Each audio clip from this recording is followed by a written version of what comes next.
एक बहुत important issue आज की डेट में चल रहा है, जो तुर्की के द्वारा जो क्रैकडाउन किया जा रहा है सीरिया के ऊपर, हमें उस पर जिक्र करना है, चर्चा करनी है।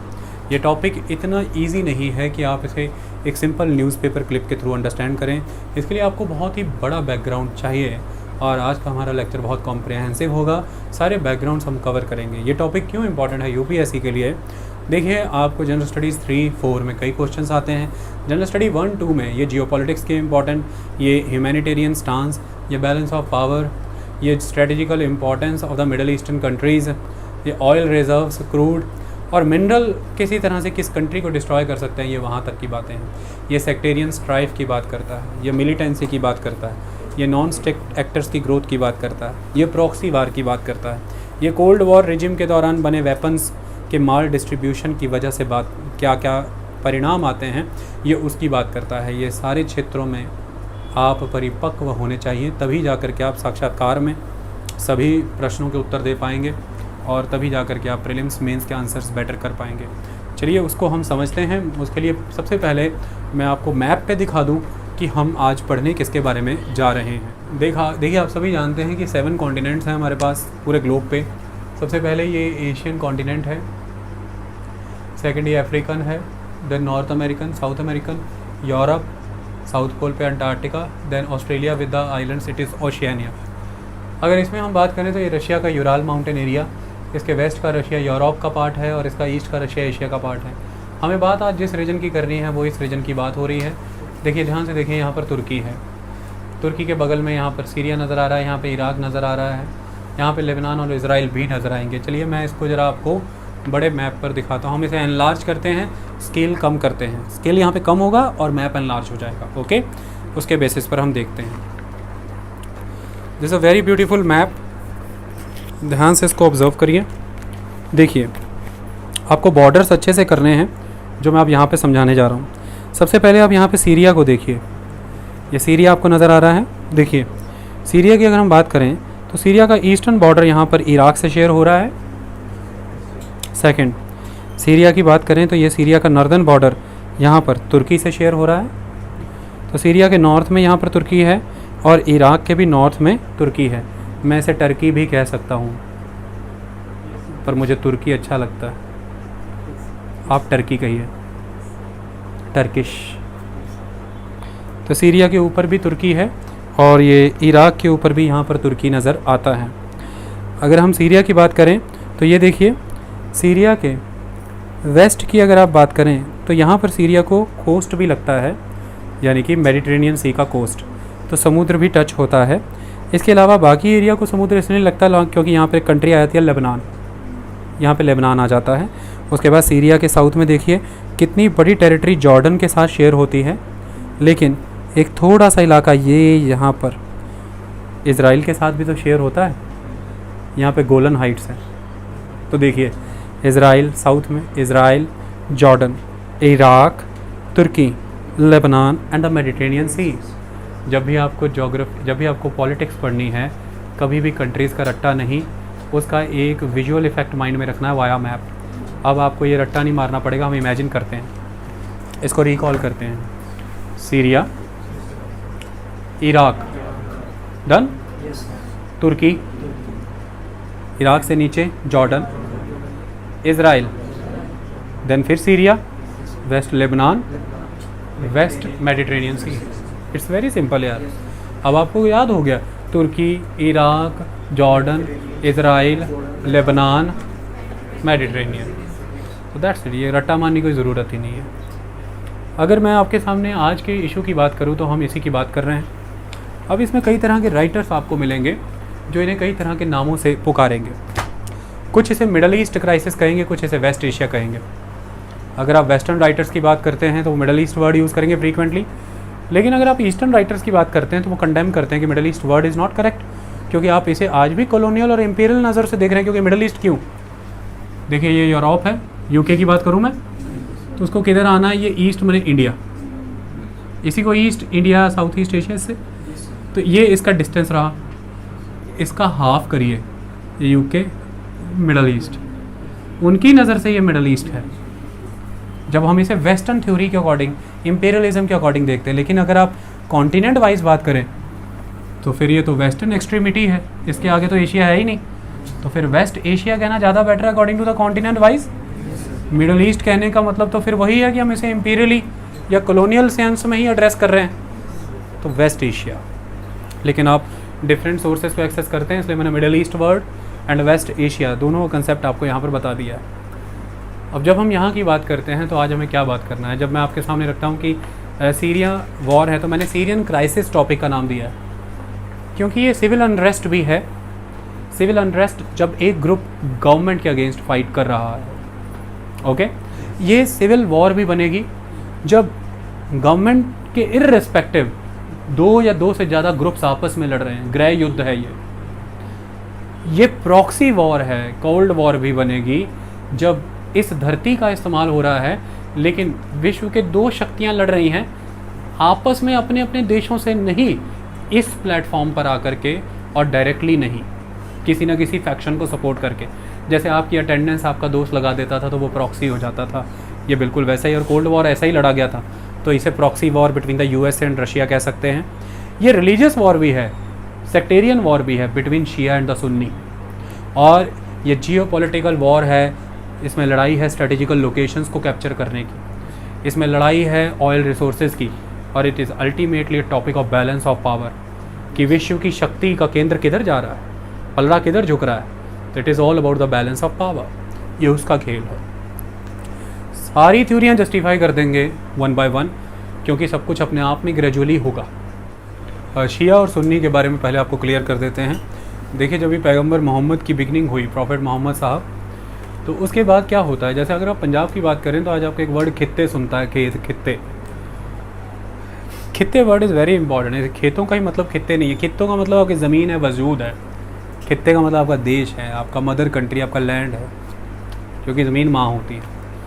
इसी तरह से अगर आप अरेबियन किंगडम की बात करें, जो पैगंबर मोहम्मद के द्वारा उनके समय में फैल रही थी, उसमें सबसे इम्पॉर्टेंट वर्ड आता है, दैट इज़ द खिलाफत। खिलाफत is that region, that kingdom, जिसके डिफरेंट हिस्से डिवाइडेड हैं। जैसे खित्ता, इट इज़ लाइक खिलाफत, और जो उसे होल्ड करता है, जो उसका लीडर है, इट इज़ द खलीफा। अभी पैगंबर मोहम्मद साहब के बाद कई खलीफाज आते हैं। सबसे पहले खलीफा बनते हैं दैट इज़ अबू बकर, उनके फादर इन लॉ पैगंबर मोहम्मद के। उसके बाद उमर, उस्मान, अली।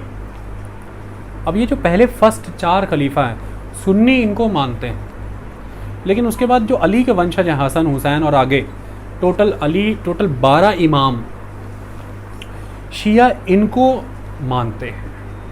आई बात समझ में।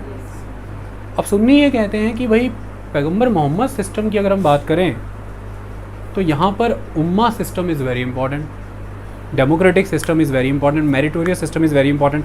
आप हेरिडिटरी बेसिस पर, इनहेरिटेंस के वंशानुगत आधार पर नहीं खलीफा गद्दी ले सकते, तो इसलिए वो पहले 4 खलीफों को ही सिर्फ वैलिड मानते हैं। लेकिन शिया ये कहते हैं कि बहुत पहले ही, जब ही हथरिब का रास्ता तय हो रहा था, हथरिब मतलब मदीना, कि जब ये हिजरी एरा था, जब पैगंबर साहब वहाँ जा रहे थे, उन्होंने डिक्लेयर कर दिया था कि अली बनेगा और आगे अली की लीनियज चलेगी। तो वो ये मानते हैं कि तो प्रोक्लेम कर दिया था उसी समय में पैगंबर साहब ने। तो दोनों के अपने हैं, वो 12 को मानते हैं, 12 इमामों को शिया, और ये पहले 4 खलीफों को मानते हैं सुन्नी। तो सुन्नी शिया स्ट्राइव बहुत इंपॉर्टेंट है।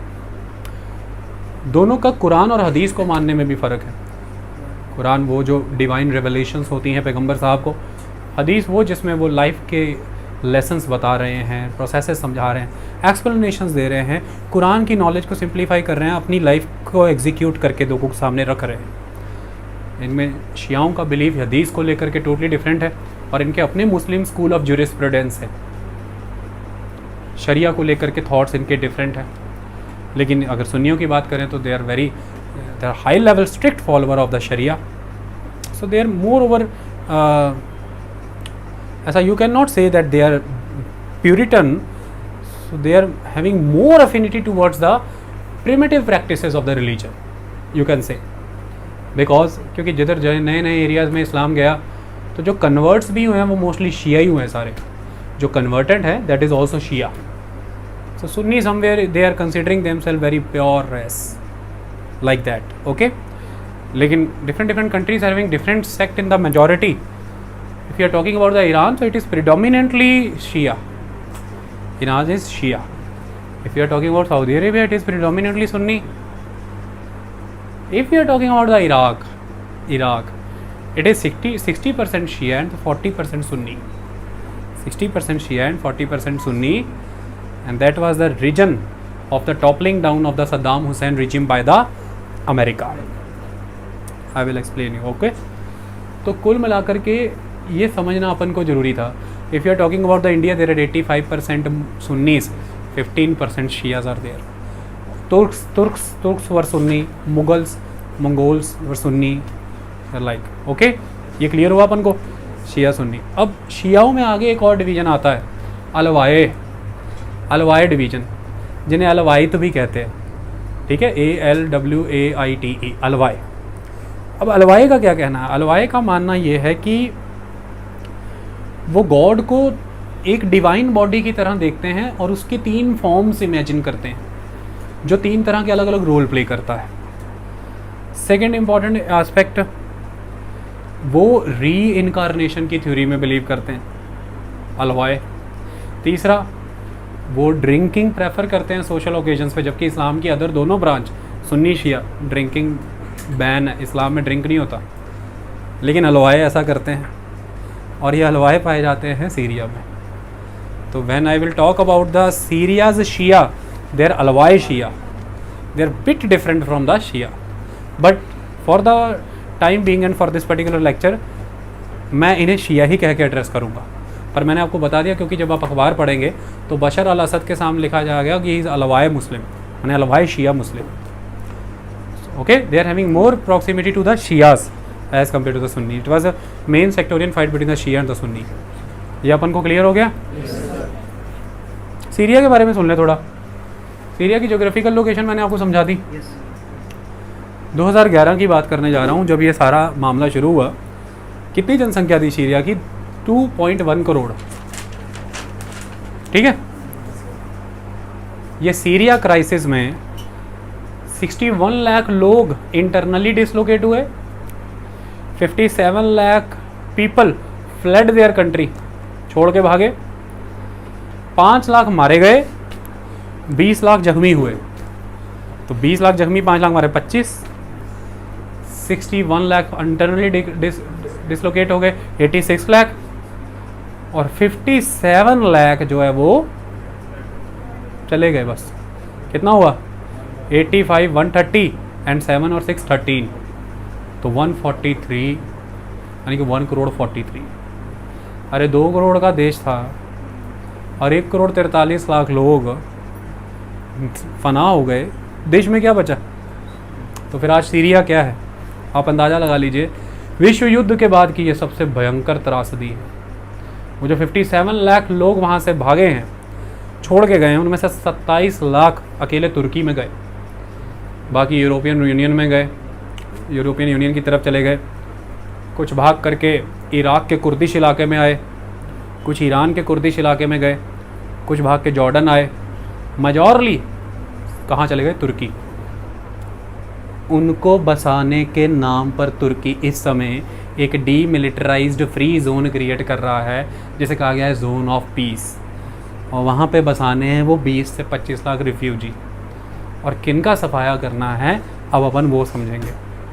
अब ये मैप हटा देते हैं. अब सीरिया मैं बनाऊँगा यहाँ पे और आप उसके थ्रू समझेंगे. ओके, देखो, अगर हमने सीरिया का मैप देखा तो समवेयर अराउंड ऐसा बना कुछ, ये है.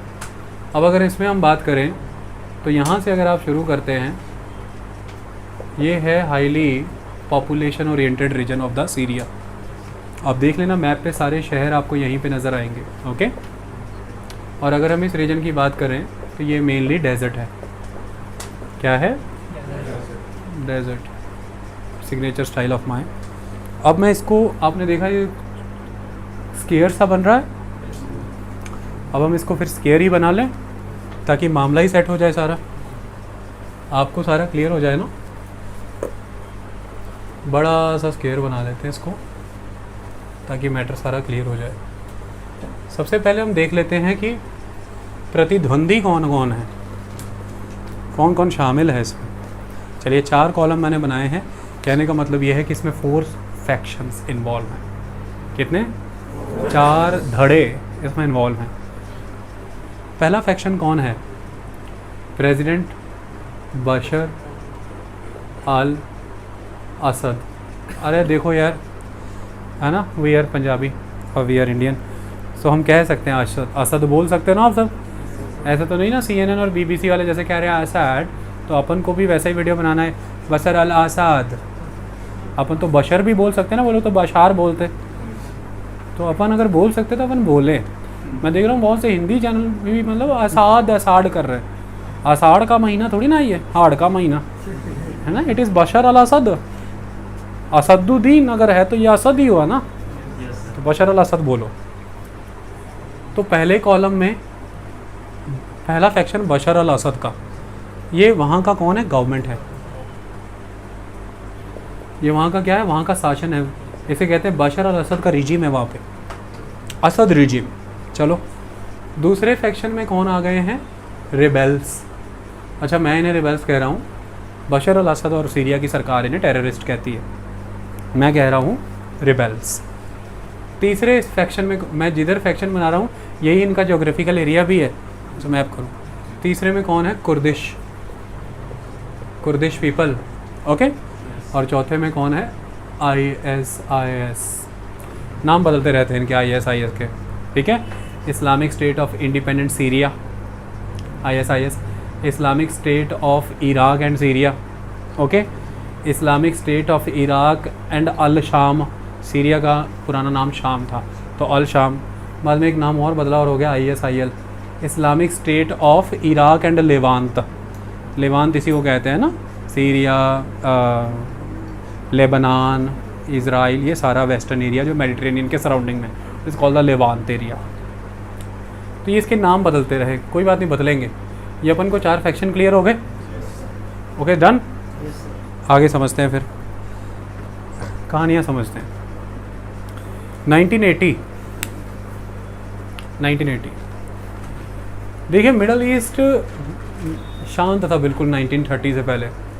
ना तो ऑयल की डिस्कवरी होती, ना यहाँ पर बड़ी बड़ी मल्टीनेशनल कंपनीज UK और अमेरिका की आती, ना तो इस क्रूड में, जिसे हम लिक्विड गोल्ड कहते हैं, जिसे हम ब्लैक गोल्ड भी कहते हैं कई बार, ना तो इसमें इतनी पावर होती पूरे वर्ल्ड को रेगुलेट करने की, और ना फिर यहाँ पर पावर पॉलिटिक्स का गेम आता।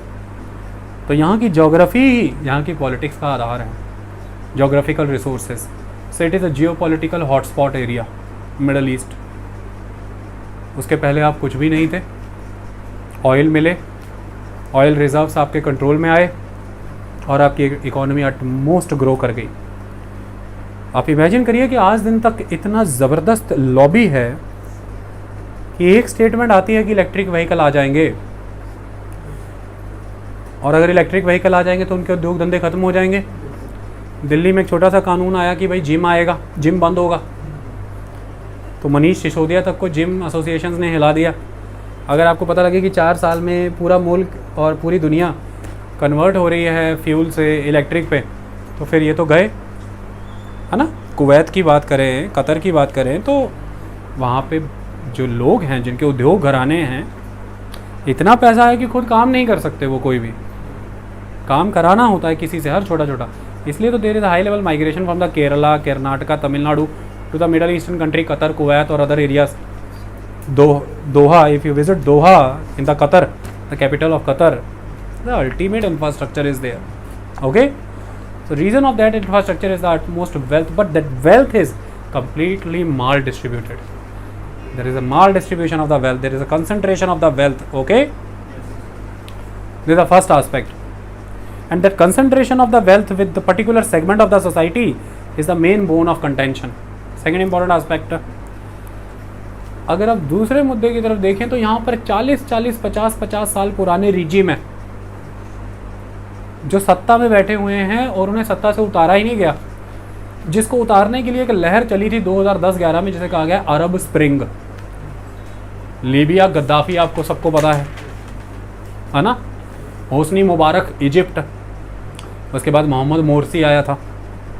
होस्नी मुबारक, मोहम्मद मोरसी, तो चाहे लीबिया है, चाहे तुनीशिया है, चाहे इजिप्ट था, ये आगे बढ़ी मूवमेंट और ये सीरिया तक भी एंटर हुई थी, लेकिन उस लेवल पर ये वहाँ पर कारगर नहीं हो पाई। इसलिए अरब स्प्रिंग के बाद अगर सीरिया की मैं मार्च 2011 से शुरू हुई मूवमेंट की बात करूँ तो इसे अरब विंटर कह सकते हैं आप। आई बात समझ में? ये स्प्रिंग के आगे की एक्सटेंशन दिखी अपन को। क्यों हुआ ऐसा? इंटरनेट नहीं थे यहाँ पर, डेमोक्रेसी नहीं थी यहाँ पर, आपको freedom of expressions, freedom of associations नहीं थे, किंगडम्स रूल कर रही थी, प्रिंसली स्टेट्स थे यहाँ पर। ये क्यों हुआ? ये पूरे रीजन में क्या था? अगर मैं फर्स्ट वर्ल्ड वॉर 1917 के एक दिन पहले की बात कर दूं तो पूरे रीजन में तुर्किश कंट्रोल था। ऑटोमन तुर्की रूलर यहाँ पर हुआ करते थे और यहाँ पर मुस्लिम पॉपुलेशन हुआ करती थी।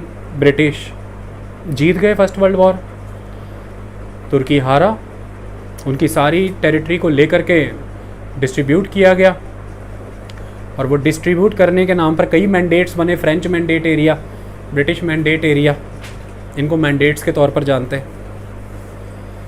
इसी के तहत आपने प्रॉमिस कर रखा था कि यहूदियों को ला करके वापस बसाएंगे उनकी होम कंट्री, तो इज़राइल में आपने बसाया। जब इज़राइल में वो बसे, आपने देखा बाद में कितनी लड़ाइयाँ लड़नी पड़ी, लंबी लड़ाई। इज़राइल पैलेस्तीन वार आप सभी जानते हैं। उसके बाद एक वार हुई थी योम किप्पुर वार, योम किप्पुर की वॉर यहूदियों का अपना फेस्टिवल था, उस दिन डिस्टर्बेंस वहाँ पर क्रिएट हुई। It was a very famous war और हमने ये सारे लेक्चर डिटेल में दिए हुए हैं regional geography and world history में। ओके, आज उनका टाइम नहीं है, आज बस आपको एक हिस्टोरिकल ट्रेस बता रहे हैं। ये सारी चीज़ें चली और इसके तहत जो अरब पैलेस्टीनियन पॉपुलेशन थी उसको धीरे धीरे घसेड़ते ख़त्म कर दिया गया इज़राइल के द्वारा।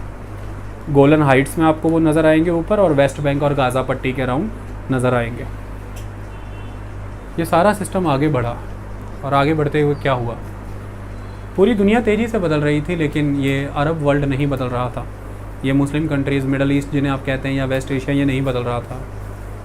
और उस समय के किए गए फ्रेंच और ब्रिटिश अरेंजमेंट्स तेज़ी से फू कर दिए गए। जो शुरुआती तौर पर सत्ता में शासक आए भी चुनाव के नाम पर या किसी भी नाम पर, वो सत्ता के साथ चिपक गए और परमानेंट पोजीशन बना ली। कुछ को मिलिट्री रिजिम ने उतार दिया, जिसे हम कू डी एटेट कहते हैं, और कुछ ऐसे थे जो मिलिट्री शासक के समर्थन से ही सदियों तक राज कर गए। ऐसे में जब हम बात करते हैं इस पर्टिकुलर सीरिया की, तो यहाँ पर 1963 में एक कू किया गया था। उसके बाद जो सत्ताधारी लोग थे उनको उतारा गया सेना के द्वारा। तो 1963 से 1970 तक यहाँ पर यही सिस्टम चलता रहा। कभी कोई सत्ता पे है, कभी कोई, और एक ब्लड बात हुआ। और फाइनली हाफिज़ अल असद, बशर अल असद के पिता गद्दी पर आए।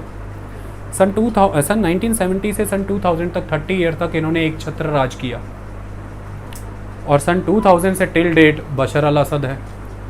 तो आप मानते हैं कि 50 साल शासन कर लिया बाप बेटे ने। एक लंबा शासन, बहुत बड़ी बात है जब पूरा विश्व लोकतंत्र देख रहा है। अब ऐसे में इन्होंने क्या प्रोमिसेस किए थे और क्या लोगों का गुस्सा फूटा है वो समझेंगे। इसके पहले हमें इसी मिडल ईस्ट के कुछ डायनामिक्स और भी देखने हैं। माल डिस्ट्रीब्यूशन ऑफ वेल्थ है, लोगों के पास रोज़गार नहीं। आपको एक तरफ पर कैपिटा इनकम बहुत रॉबस्ट नज़र आएगा, लेकिन उसका डिस्ट्रीब्यूशन दिखेगा नहीं, तो पॉवर्टी भी स्ट्रॉन्ग नज़र आएगी। एक तरफ बहुत रॉबस्ट इंफ्रास्ट्रक्चर नज़र आएगा, एयर कंडीशनिंग, दूसरी तरफ आपको माइजरी नज़र आएगी, लोग सफ़र करते होंगे। तो ऐसे में 1980 से 1990 के बीच में घटना होती है। किसके लिए? रिसोर्सेज के लिए। 1980 में एक शासक है इराक का जिसका नाम है सद्दाम हुसैन। वो क्या करते हैं आपको मैप के थ्रू समझाते हैं। मैप देना। इराक और ईरान आपस में बॉर्डर शेयर करते हैं। कौन सा बॉर्डर शेयर करते हैं वो हम आपको बता देते हैं।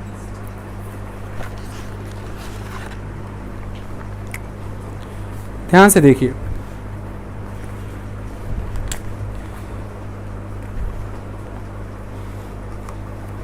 देखिए इराक नज़र आ रहा है आपको, ये ईरान है, और ये इराक एंड ईरान आपस में बॉर्डर शेयर कर रहे हैं। क्लियर हो रहा है आपको? देखिए ध्यान से, यहाँ से एक रिवर निकल करके आ रही है, इसका नाम है यूफ्रेट रिवर, और यहाँ से एक नदी जा रही है, इसका नाम है टिग्रिस। इराक में किसी ज़माने यहीं पर मेसोपोटामियन सिविलाइजेशन हुई थी। अब ये टिग्रिस एंड यूफ्रेट आगे जा कर के जॉइंट हो जाएंगी और यहाँ पर देखिए इतना सा स्ट्रेच, इराक एंड ईरान का जो बॉर्डर ये स्ट्रेच है, ये एक रिवर के थ्रू डिसाइड हो रहा है। रिवर का नाम है शत अल अरब, इट इज़ अ शत अल अरब रिवर। ये दो रिवर के कॉन्फ्लुएंस से बनती है, यूफ्रेट और टिग्रिस के। ये शत अल अरब एक नेचुरल बॉर्डर की तरह था दोनों देशों में। ये जिन दोनों देशों की बात करें, ये दोनों देश तो पोस्ट वर्ल्ड वॉर का देन है ना, पर पहले तो यहाँ पर कई राजशाही शासन आते रहे, राजा रजवाड़ा आते रहे, उस समय के ये इनके बीच में ट्रूस डिक्लेयर हो रखे थे। तो 1980 के दौरान सद्दाम हुसैन जो कि सुन्नी रूलर है इराक के, जिसकी कि 60% पॉपुलेशन शिया है, वो ये कहते हैं कि ये जो एरिया है ना, this particular stretch between the Iraq and Iran, इसमें बॉर्डर के इस तरफ का area due to the crude reserves, Saddam Hussein का कहना था कि ये एरिया मेरा बनता है। एक तो उनकी क्रूड पे नज़र थी, दूसरा कारण ये था, उनका मानना था कि ईरानियंस इराक के बॉर्डर पे टर्बुलेंस क्रिएट कर रहे हैं और नॉन स्टेट एक्टर्स पैदा कर रहे हैं, टर्बुलेंसेस हो रही हैं। और तीसरा उनको लगता था कि ये एरिया मेरा लेजिटिमाइज एरिया है, जो ज़बरन वेस्टर्न इन्फ्लुएंस के चक्कर में मुझसे छिन गया। तो उन्होंने इस एरिया को, ये जो ईरानियन बॉर्डर साइड पे फॉल करता है with the very border of the Iraq, इसे कहा गया है Khuzestan. It is called the Khuzestan is the history, and यहाँ पे अरेबियन पॉपुलेशन है। इसको कंट्रोल करने के चक्कर में सद्दाम हुसैन ने इन्वेजन कर दिया ईरान में। ये है 1980 ईरान इराक वॉर की बिगनिंग। ये 1988 तक चली है। 1988 में पीस कंडक्ट हुआ, लेकिन उसके बाद भी प्रॉपर स्टेबिलिटी आई 1990 में जाके। 10 साल की कहानी है। क्यों कर दिया? गलतियां कर गया कुछ सद्दाम हुसैन। सबसे पहले तो सद्दाम हुसैन को ऐसा लगा कि ये 1980 का टाइम है जब ईरान में तख्ते पलट हो रहे थे, रेवोल्यूशन का टाइम है, डिस्टर्बेंस का टाइम है। और तख्ता पलटकारियों ने ईरान में जो तेहरान कैपिटल, वहाँ पे यूएसए की एम्बेसी थी, उसे कैप्चर कर रखा, सीज़ कर रखा था। तो सद्दाम हुसैन को लगा कि ईरान खुद इंटरनल टर्बुलेंस से जूझ रहा है। दूसरा, यूएसए की एम्बेसी सीज़ कर रखी, यूएसए सपोर्ट नहीं करेगा, और अगर यूएसए सपोर्ट नहीं करेगा फिर मेरे लिए कोई अड़चन नहीं है, इसकी इंटरनल डिस्टर्बेंस का फ़ायदा उठा करके खुजेस्तान में कंट्रोल कर लेता हूँ। कहाँ आएगा ये इतना फार वेस्ट? कैलकुलेशंस गलत पड़ गए, यूएसए गेम खेल गए यहाँ पे। यूएसए का मानना ये था कि तेरे से बाहर में निपट लेंगे, एम्बेसी भी हम छुड़वा लेंगे, पहले तूने जो इन्वेजन किया तेरा मामला निपटा दें हम। ये कैलकुलेशन गलत हो गई। ऊपर से ईरान, जब से पृथ्वी पर ईरान है और जब से पृथ्वी पर रशिया है, Russia is a natural ally of Iran, तो छोड़ता नहीं ईरान को। कारण ईरान का साइज़ देखो। पहली बात तो रशिया को वार्म वाटर में एक्सेस मिलता है वाया ईरान, क्योंकि आर्कटिक से घिरा हुआ है खुद। दूसरा, Iran is the Shia country surrounded by all Sunni countries. Iran की अपनी इनसिक्योरिटीज़ हैं, और all the time in Sunni countries में petroleum reserves are there, and that petroleum reserves are somewhere in the control of the western countries, that is the Christian societies, UK, Europe or the Americans. So they are all the time supporting the Sunnis to destabilize the Shia state, that is the Iran. ऐसा Iran को deterrence रहता कि वो सुन्नी और वो ईसाई एक साथ रहेंगे, मुझे तबाह करेंगे। ऐसे में मुझे बचा कौन सकता है अमेरिका से? Natural aspect is the Russia. और रशिया को अगर ईस्टर्न एशियन रीजन में होल्ड रखना है तो ईरान कंट्रोल में आ गया तो सेंट्रल एशिया के वाया सारा कंट्रोल रहेगा, Pakistan, Afghanistan, no problem at all. Mediterranean भी अपन कंट्रोल कर लेंगे, पर्शियन गल्फ भी कंट्रोल कर लेंगे, अरेबियन सी भी। इसलिए ईरान तो छोड़ नहीं सकता। ले दे करके सद्दाम हुसैन को मुंह की खानी पड़ी। 8 साल तक युद्ध चला, ट्रूस डिक्लेयर हुआ किसी तरह से, और इसने पूरी लेवल पर डिस्टेबलाइज कर दिया इस पूरे रीजन को, और जम करके इसको यूज़ करते। मिडल ईस्ट जानते हो कैसा है? एक वीडियो पार्लर जैसा है, जहाँ पर 3-4 लड़के आते हैं, उनकी आपस में बनती नहीं, वो वहाँ के वीडियो गेम में खेलते हैं, तबाहियाँ मचाते हैं और फिर चले जाते हैं। वो वीडियो पार्लर फिर वैसा ही रह जाता है। ऐसा भी सीरिया के साथ होगा। आप हैरान हो जाएंगे कि 2011 में सीरिया जहाँ खड़ा था 1,43,00,000 लोग हिल गए, सीरिया आज भी वहीं खड़ा है। और एक चवन्नी की ग्रोथ नहीं है, और उल्टा जो सीरिया क्रेडल ऑफ सिविलाइजेशन था, आज वो एक तरह से dump house of the shells, artilleries और बॉम्ब्स। इनके लिए जाना जाता है। कुछ भी नहीं है वहाँ पे, सिर्फ मलबा है। देयर इज़ ओनली मलबा इन द सीरिया। सिर्फ और सिर्फ चारों दिशाओं में आपको मलबा ही मलबा दिखेगा। तो क्या हुआ, लड़के आए 4, अभी आए लेंगे, यूएस से आया, रशिया आया, कहते चलो वीडियो गेम में खेलते हैं, पार्लर। तो वीडियो गेम में खेलते हैं, ये प्रॉक्सी वार करते हैं और वीडियो पार्लर की तरह देश को इस्तेमाल करते हैं जैसे वो कोई दुकान है। आएंगे, खेलेंगे, कुरकुरे उड़ाएंगे, कोक गिराएंगे और चले जाएंगे, है ना। ऊपर से बम गिराते हैं, सारे नई टेक्नोलॉजियाँ ट्राई कर लेते हैं। कहते वो तूने ट्राई नहीं किया जो नया बनाया तूने एयरक्राफ्ट? कहते नहीं, मैं अपना लेके आ रहा हूँ नया वाला, तू भी ला अपना, दिखा नए नए।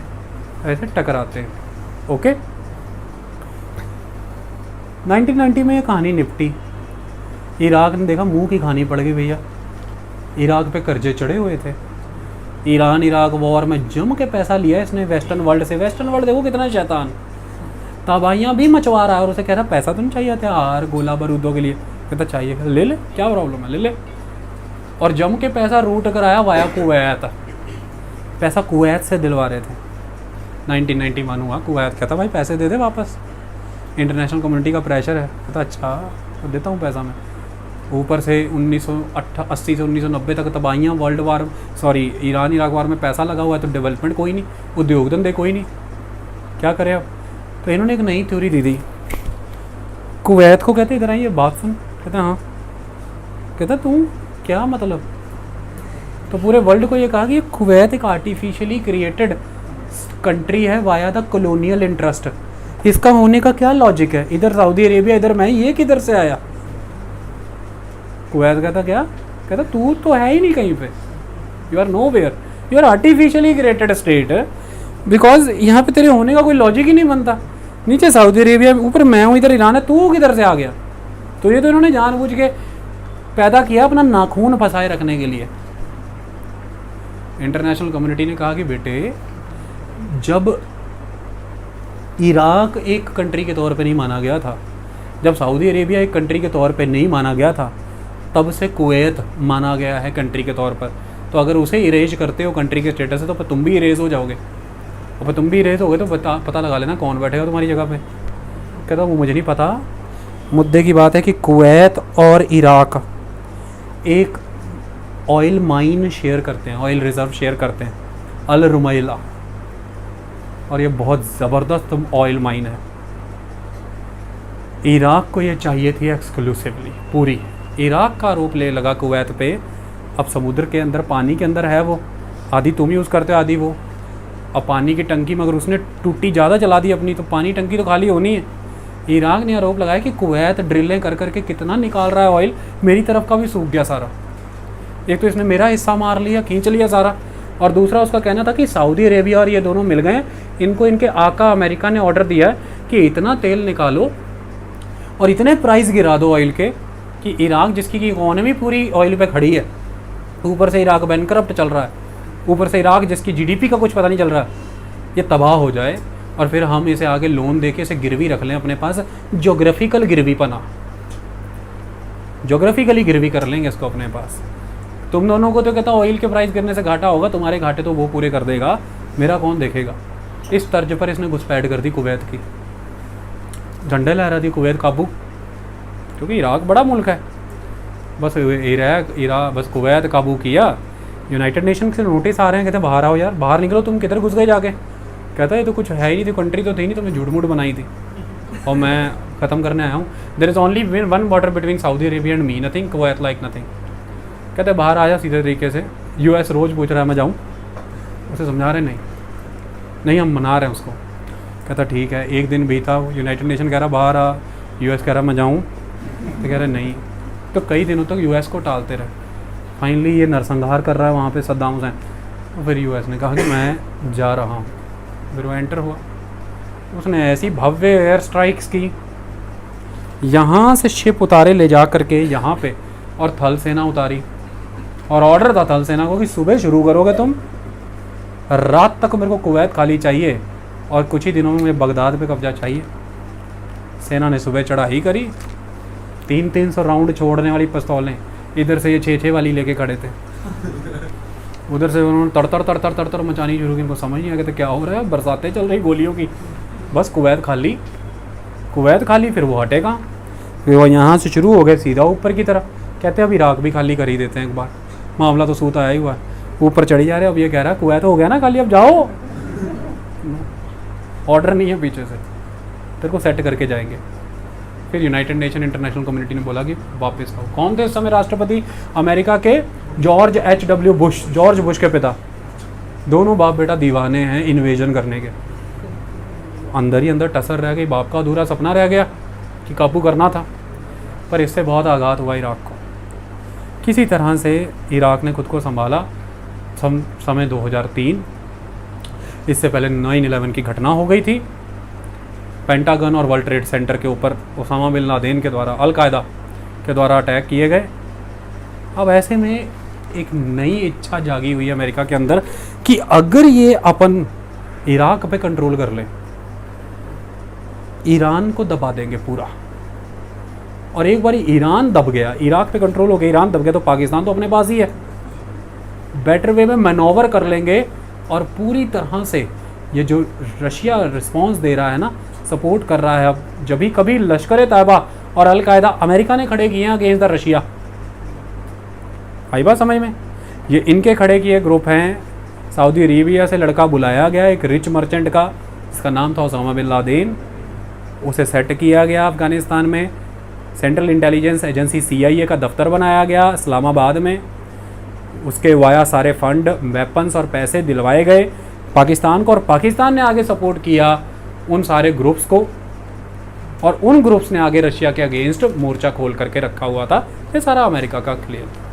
ओके, अब ऐसे में इस टाइम पर ये इराक कंट्रोल हो जाए तो ईरान पे प्रेशर क्रिएट हो जाए और बड़े लेवल पर मिडल ईस्ट पॉलिटिक्स अपनी होगी, और बेटर वे में अल-कायदा, लश्कर तैयबा सब तबाह करेंगे। क्योंकि अफगानिस्तान में तो अपन आ ही गए हैं। 2001 के प्रोटेस्ट के नाम पर अफगानिस्तान में तो एंटर हो ही गई थी सेना। अब लगे हाथ रशिया को भी दबा देते हैं पूरी तरह से। ऐसे में 2003 में जॉर्ज बुश ने इराक का इन्वेजन कर दिया, ये कह के कि इसके पास वेपन ऑफ मास डिस्ट्रक्शन है, WMD। आई बात समझ में? Weapon of mass. अब वेपन ऑफ मास डिस्ट्रक्शन का आपने हवाला दिया। हालांकि मैं आपको एक बात बता दूं, सैंक्शंस नहीं थे इनके पास, रिलक्टेंट था यूनाइटेड नेशन और बाकी ऑर्गेनाइजेशन के, ऐसे इन्वेजन नहीं बनता। लेकिन ये इन्वेड हुए, इन्वेड होने के बाद उन्होंने तबाही मचा दी, ख़त्म करके रख दिया पूरी तरह से। सद्दाम हुसैन तो फरार हो गया। और अभी कुछ सालों पहले आप सबको पता होगा, सद्दाम हुसैन एक गुफा से मिला, शक्ल नहीं पहचानी जा रही थी उसकी, इन्होंने ही पकड़ा, लेकिन फिर उसका DNA टेस्ट कराया। DNA टेस्ट में पता लगा सद्दाम हुसैन ही है। फिर उसके ऊपर ओपन हियरिंग चलाई, उसे टांग के मारा गया। और वो उसने अपनी देश की जनता के नाम पैगाम छोड़ा था, कहता मारना क्यों चाहते हो मुझे? सिर्फ इसलिए कि अमेरिका मेरे विरोध में था। एक दिन तुम पछताओगे और ये तुम्हें खा जाएगा। तो उसकी वो स्पीच बड़ी वायरल हुई थी, आज भी अवेलेबल है। इस तरह से ख़त्म किया। नाम क्या दिया अमेरिका ने इसको? एक सुई जितना भी वेपन ऑफ मास डिस्ट्रक्शन नहीं मिला इराक से। अब क्या कहें, दुनिया को क्या बताएं? प्रेटेक्स्ट ही झूठा पड़ गया। तो दुनिया को एक आ गया कि it was war of democracy against the autocracy, क्योंकि माइनॉरिटी मेजॉरिटी को सफ़र करा रही थी, सुन्नी शिया को सफ़र करा रहे थे। सारी इंपॉर्टेंट पोजीशन, सारी पोर्टफोलियो 40% सुन्नी के पास थे और 60% शिया माइजरी में थे, और हमने मेजॉरिटी को उसका लेजिटिमेट राइट दिलाया। यही कारण है, अगर आप कभी ध्यान से देखें, जब भी भारत में मान लो कोई भी राइट विंग पॉलिटिक्स अगर कोई ऐसा स्टांस लेती है जो समझ लो अगेंस्ट माइनॉरिटी है, तो अमेरिका उतना ज़्यादा बोलता नहीं है इस बात पे। क्यों? इंडिया उसी समय स्टेटमेंट जारी करता है कि आपने मेजॉरिटी पॉलिटिक्स को इस्टेब्लिश करने के लिए सीधी कंट्री इन्वेड कर दी, और वो मेजॉरिटी पॉलिटिक्स वहाँ पे माइनॉरिटी फिर भी 40% थी। आई बात समझ में? हमारे तो 12% माइनॉरिटी है जिसकी तुम बात कर रहे हो, हमने तो फिर भी रिस्पेक्ट दे रखी है, तुम क्या बातें करते हो? इसलिए देखना अमेरिका उस लेवल पर मुंह कम खोलता है इन मामलों में। आप सरप्राइज़ भी होंगे देख करके कि अमेरिका नहीं बोला कुछ, क्योंकि उसके ऊपर अटैक आते हैं बहुत से। आई बात समझ में? आनन फानन में झूठ मूठ